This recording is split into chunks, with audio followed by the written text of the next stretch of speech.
अस्सलाम वालेकुम। Fourth year आज का हमारा टॉपिक है इक्वी पोटेंशियल सरफेस और पोटेंशियल ग्रेडियंट। ठीक है कि अगर आपके पास कोई पोटेंशियल है तो आप उससे फील्ड कैसे कैलकुलेट कर सकते हैं। एक्चुअली ये है तो देखिए इक्वी पोटेंशियल सरफेस, जैसे उसके नाम से ही पता लग रहा है, इक्वी पोटेंशियल का मतलब होता है सेम पोटेंशियल, इक्वल पोटेंशियल। तो ऐसी सरफेस जिस पे मौजूद हर पॉइंट पे पोटेंशियल की वैल्यू सेम हो उसे हम क्या कहेंगे, इक्वी पोटेंशियल सरफेस कहेंगे। जैसे देखें ये एक चार्ज है क्यू, तो इससे ना आपने सेम डिस्टेंस पे ये पॉइंट्स लिए और उन सारे पॉइंट्स को मिला दिया, तो जो सरफेस बनी है ये एक इक्वी पोटेंशियल सरफेस है 1। अब आपने कुछ दूर जाके ये और पॉइंट्स लिए और इन पॉइंट्स को ये सेम डिस्टेंस पे फ्रॉम द चार्ज ये पॉइंट्स लिए, इनको इकट्ठा कर दिया, मिला दिया, तो ये अगली सरफेस जो बनी है ये एक और इक्वी पोटेंशियल सरफेस है जिस पे हर पॉइंट का पोटेंशियल सेम है, लेकिन इस सरफेस का इस फर्स्ट सरफेस से पोटेंशियल क्या है, डिफरेंट है।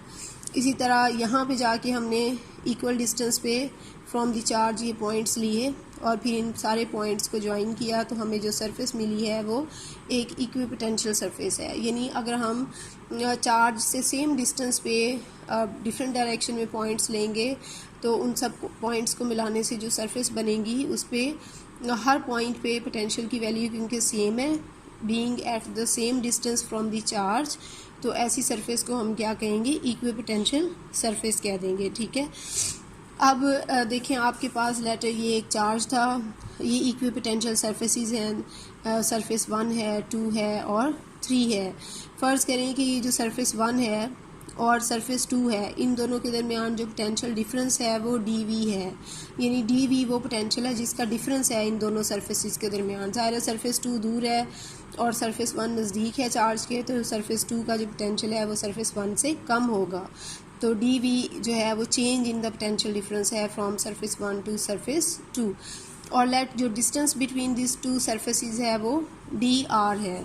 तो हमें पता है हम dv को लिख सकते हैं माइनस ई डॉट dr, ये हमने पहले पढ़ा है। तो e जो है ये perpendicular to equipotential surface है क्योंकि e direction of field lines में होता है। तो देखिए फील्ड लाइंस की जो डायरेक्शन है is perpendicular to the surface, is normal to the surface. तो हम ई डॉट डी आर जो है उसको यहाँ से देखें तो it is normal to the surface of the sphere. तो जो पोटेंशियल है ये पॉइंट चार्ज जो है ये हमने लिया हुआ स्पेस में, तो अगर ये स्पेस में है तो इसका जो पोटेंशियल है वो एक्स डायरेक्शन में भी जा रहा है और चेंज हो रहा है, वाई में भी और जेड में भी। तो हम यूँ कह सकते हैं कि potential is a function of X Y and Z. तो डी वी लिखेंगे तो वो D V X plus D V Y plus D V Z हो जाएगा। या हम डी वी को इस तरह भी लिख सकते हैं, partial V by partial X D X plus partial V by partial Y D Y plus partial V by partial Z D Z. अब इसमें देखिए ये partial V by partial X, partial V by partial Y और partial V by partial Z, इनके साथ आई cap, जे cap और के cap लगा के हम इसको इस तरह लिख सकते हैं।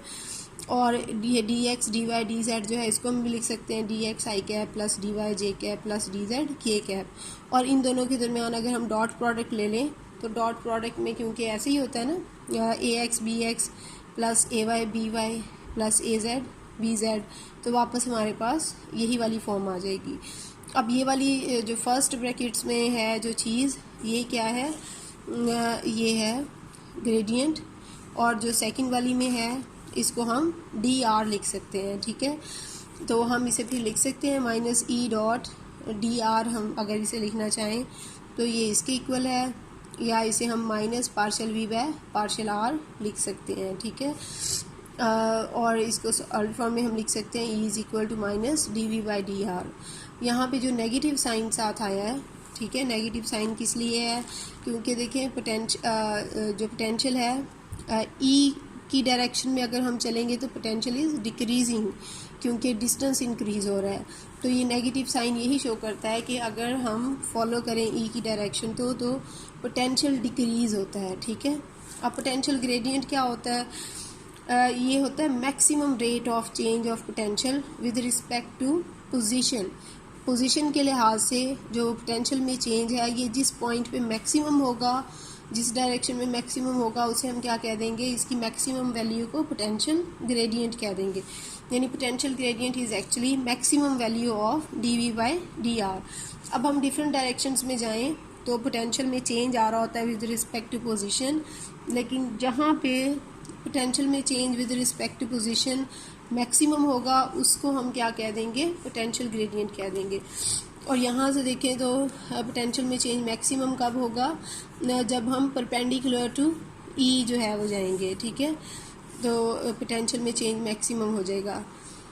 और इसको हम लिख सकते हैं potential gradient is equal to dV/dr maximum, या हम यूँ भी लिख सकते हैं E is equal to minus potential gradient, क्योंकि ये dV/dr हमने प्रूव किया है ना, ये इक्वल होता है माइनस ई के, क्योंकि ई माइनस dV/dr के इक्वल है। अगर अकेला dV/dr है तो ये माइनस ई के इक्वल होगा, तो हम इसके साथ लिख सकते हैं E is equal to minus potential gradient, ठीक है।